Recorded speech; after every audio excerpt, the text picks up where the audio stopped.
everyone. I'm Alexandra. I'm Andrea, and we are the Boylan Sisters. And we are back with a new Backed by Boylan. But instead of talking about other products today, we're going to talk about our own product. We want to talk about our book, Identity Crisis, which is fully backed by us. We support it. we know that you will. It's a trusted book that you can share with your friends, family, and kids. So Andrea, tell me your inspiration behind writing the book.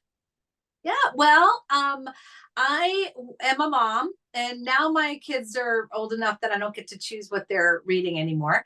But a few years ago, when my daughter was in the end of middle school, I started to pay a little closer attention to what she was reading. She was always reading probably at a higher level than she was chronologically with her age, but I was appalled at what the content was, what was inside some of these novels. So when we wrote our screenplay Identity Crisis, there was sort of this inspiration or this idea of like, instead of me complaining about what I don't like, that there was just not the kind of books that I wanted my girls to be reading. I was like, what if we write something? What if we write a novel based on the story that our movie is? And that's kind of was the inspiration, and we did. I just will say that for me, it's the first novel I've ever written, and it was fun to write it together. And we sort of reverse engineered. A lot of times movies are made, or screenplays are written from books. We took our screenplay and wrote a book from that, and it was super fun. What are you inspired by with our novel?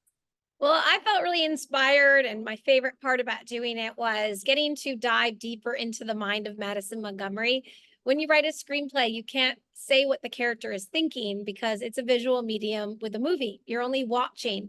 And so it was so fun to get to talk about what her inner monologue is. And when it comes to confidence and courage and imposter syndrome and insecurity, we got to talk so much more in the novel with her voice and what she's thinking and the inner monologue that she's telling herself, which is so important because the inner monologue that we tell ourselves is how we live our lives. So if we're telling ourselves life-giving truths like I'm fearfully and wonderfully made, created on purpose for a purpose by a loving creator, that would affect the way we live our life. If we're telling ourselves negative things about ourselves, that will affect our life. So I loved that we got to dive deeper into what she's thinking and why she's having these insecurities and what she's struggling with that we couldn't do in a movie.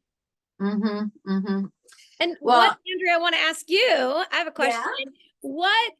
How did you find it different? You always write all the companion materials for all of our movies. You do the Bible studies, the youth groups, the high school curriculums, the journals, the meditations. What was it? How was it different for you to write the novel versus doing all of those other books? It's a really great question. This is really creative. And I think that it's really fun to write the supplemental material, and a lot of research goes into that. And I'm always like leading groups and going through the material and practicing and seeing, did this work? Did this question work? Did it spur a good conversation? But it's more like that clinical or systematic side of your brain. And this was just like, what is all the things that we imagined about what was happening in the story, and just creatively writing. And it was a really fun process. So my question back to you is, would you do it again? Oh, yes. Well, and one of my favorite things is that there is an alternate ending that is not in the movie. So if you haven't read the book, you might want to get a little bit of a surprise ending there, and a lot more that we couldn't put into a movie that you'll have more, like most novels that don't, my favorite novel is White Oleander, and the movie cut out half of the book. So, but that was a little bit what was cool about reverse engineering it, was that we could take the screenplay and put it into a novel versus a novel where you're trying to cut it all down into but we added more, and that was really fun. And then what was the question? I think I was asking, I actually don't remember what I asked. Well, I know. What is your favorite story that has come out from an audience member who has read the book or seen the movie? Yeah. Okay. I don't know that I've actually publicly shared the story, so I'm so excited to. I work in a school system, and I do individual therapy with kids at school. And I was at the middle school a couple months ago and had one of my clients come into session and say, I need to take you somewhere. And it's not unusual for me to get conned and taken, like, to go buy a pop at the pop machine or something like that, and just to get out of their therapy time. So I was like very skeptical. I was like, where are we going? What are we doing? You just need to come. You just need to trust me, trust me. I'm like, all right, I will. And so she leads me to the library and then actually asks me to cover my eyes and leads me to this table. And when I opened my eyes, above the table, it said new this month. And on the table was sitting our novel. And this young lady had actually gone to her librarian, asked them to order the book, and then it was displayed as a new book, to come be part of their library for that month. I can't remember what month it was, but anyway, that is like my favorite story, because I mean, the ingenuity, the creativity, the chutzpah it took to get and then to think that our book is actually in our public school middle school library is really cool. What's your favorite story? My favorite story is when we showed the movie at your church. Afterwards, a father came up to us and said that his daughter really struggles with trying things. And then she spends months and months kicking herself, going, I should have tried that. I should have done that. And he goes, the movie was so good for her. This is the perfect message that she needed. And I'm going to buy her the book, because I feel like the book, even if the movie impacted her this much, maybe the book would impact her even more, to get out there and to try, that there is no such thing as failure, that sometimes you regret the things you don't do more than the things you do. So it's so important to put yourself out there. Like Madison Montgomery in Identity Crisis is afraid to be wrong, so she doesn't put herself out there, but that stumps your growth in learning. Being wrong means you're going to learn what is right. So it's just, I love that story. And I love hearing that, I love knowing that she got to leave there with the book, and that hopefully that will impact her life even more, and she won't spend, because you could spend the rest of your life regretting things you didn't do. So try. There's no such thing as failure. It's just a stepping stone. So why was Identity Crisis story so important for you to tell, Andrea? Why did you want to spend months and months writing a script, then years making a movie, and then more months writing a novel? What's your, like, why this story? Why is it important to you? Yeah, that's a great question. I think that fundamentally, myself in my own personal struggle and just hearing people's story, we all think that everyone else has it together and we're just the only one that, isn't pretty enough, isn't smart enough, isn't whatever. And I think that this identity crisis story is, it was a very fun way to explore Psalm 139, that we are fearfully and wonderfully made, that God knew us from the foundation of the earth, that he knows everything about us, that when we're trying to hide from him, we can't. And I think, and I'll kind of lob it back to you, but one of the things is you are really, really good at coming up with high concept ideas, and saying, what if, and then we kind of go from that what if to how can we illustrate that. And I think identity crisis as an idea, it was like all of us have these moments where we're like, I'm having an identity crisis. I don't know what I want to be when I grow up. Like, it doesn't really matter how old you are. You go through these periods of time, and where we think that, or we wonder that, or, what am I doing? And am I living on purpose, and all that kind of stuff. And this was a super fun way to delve into those thoughts. And then what does God think about that? And then getting to put that together. It was just such a blessing. So I just want to ask you back, what was that initial inspiration, or that big high concept idea that then became Identity Crisis? Well, I think as we're always looking at the landscape, what do people need? What do kids need right now? What messages can speak into culture right now? There's a lot going on in culture right now where the enemy is trying to confuse kids about their identity. And I think there's a lot of negativity in our world with social media. I think young girls are getting bombarded with negative messaging. And I think Mhm, it's really important that we be the change. Like we mhm, say, we don't complain mhm, about it. We be the change we want to see. And so I think the conversation was about confidence and confidence in your identity in Christ. If you know mhm, that God is for you, no one is against you.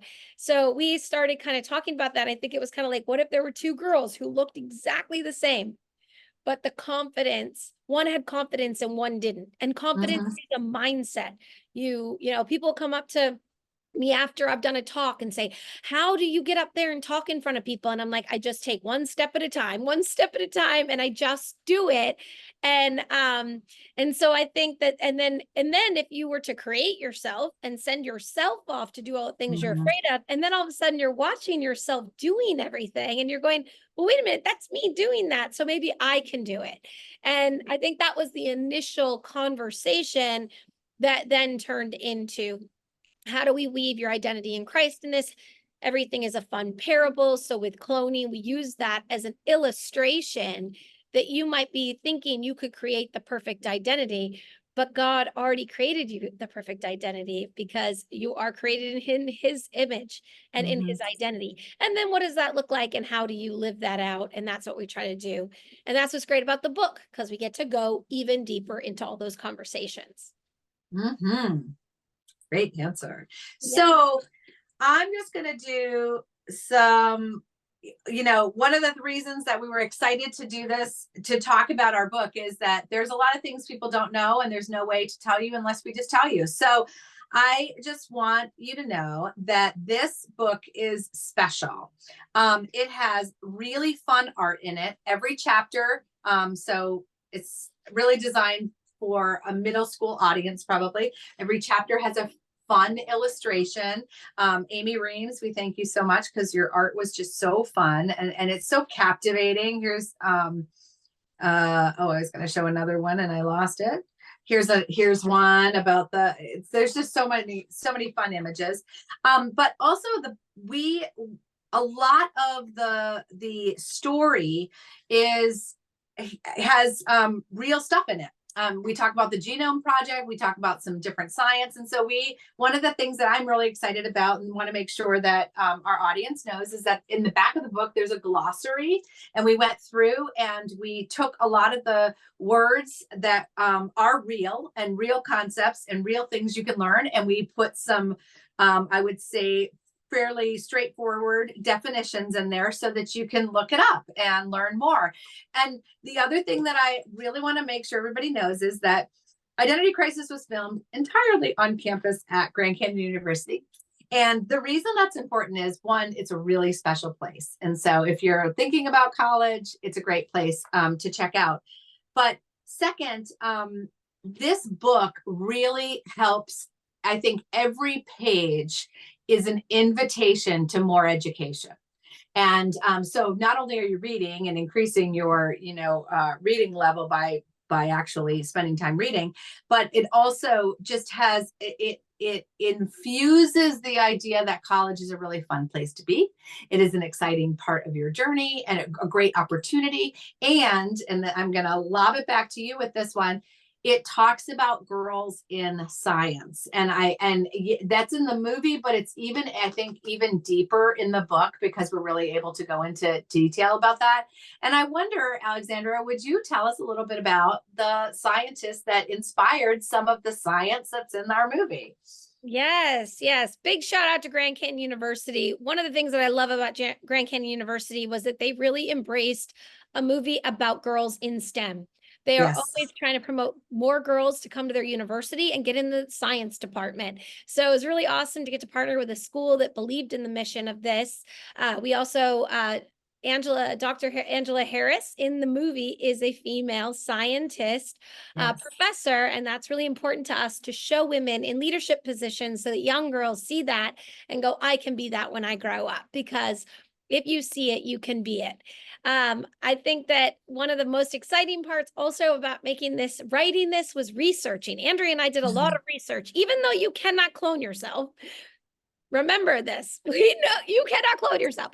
But Andrea and I did do a lot of research. We studied science and Christianity and how science is our way of understanding the created order. And we found we wanted to find a woman scientist who was a Christian. We found a woman named Dr. Georgia Dunstan. Actually, Andrea, you did. I'll give you all the credit for finding her. She is incredible, and she created the Genome Project at Howard University. She has an incredible talk on YouTube called The Genome Declares the Glory of God. Andrea and I watched it like 25 times, and it was like, you have to watch it so many times to try to digest everything she says, because she's brilliant.